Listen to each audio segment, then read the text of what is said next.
Pandora doesn't ease you back in. It drops you straight into motion.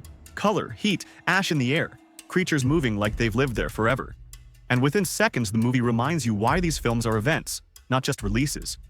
You're not watching visuals, you're inside them.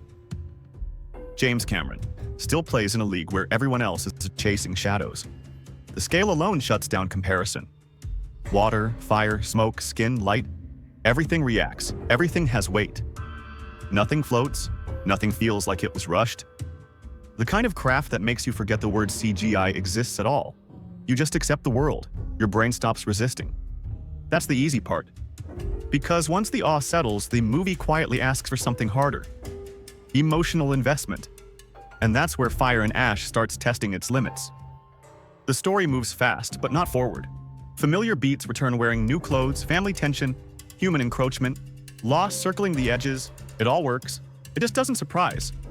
You recognize the rhythm before the song finishes playing. There's a confidence to that, sure, but confidence can drift into comfort if you're not careful.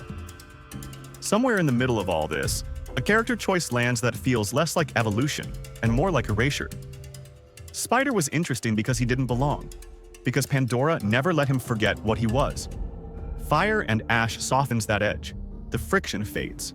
What replaces it is emotionally sincere but dramatically weaker. Struggle gives way to convenience, and the character loses a piece of what made him feel real. The moment itself plays well, the consequences, not so much. Then the film changes temperature. The Fire Na'vi enter, and suddenly Pandora feels dangerous again. These aren't guardians or spiritual stewards. They're survivors. Sharp, unbalanced, unapologetic.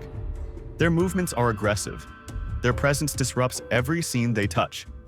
You can tell they've turned away from something sacred, and they wear that rejection like armor.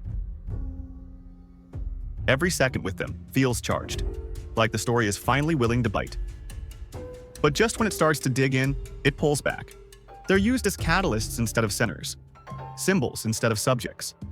And the movie keeps moving, even though it's standing right next to its most interesting idea. Quaritch's interactions here crack open something new, something morally messy and genuinely compelling. But the film never stays long enough to explore the fracture. The younger generation steps forward next, trying to carve space in a story crowded by legacy. Loak's arc carries weight. Grief, insecurity, identity. It's quiet and it works, but the film keeps interrupting itself. Just when his journey starts to breathe, it's pushed aside to service the larger machine. Momentum never drops, focus does. Sound carries you through it all, but the music plays it safe. Echoes of older themes drift in, familiar and comforting. Too comforting. This chapter doesn't sound like its own voice yet. It sounds like memory. By the time the final stretch hits, the spectacle is undeniable. Fire meets water, chaos unfolds. Everything looks immaculate, it should feel monumental. Instead, it feels complete in a way that doesn't demand reflection. You don't leave stunned. You leave assured. Assured that the next one will look incredible. Assured that the story will continue. Assured that the formula will hold. And maybe that's the point. Fire and Ash isn't a failure. It's a confirmation that James Cameron can still deliver a cinematic experience no one else can match. That Pandora remains unmatched in scale and immersion. But it also proves something quieter. At some point, visual perfection stops being enough.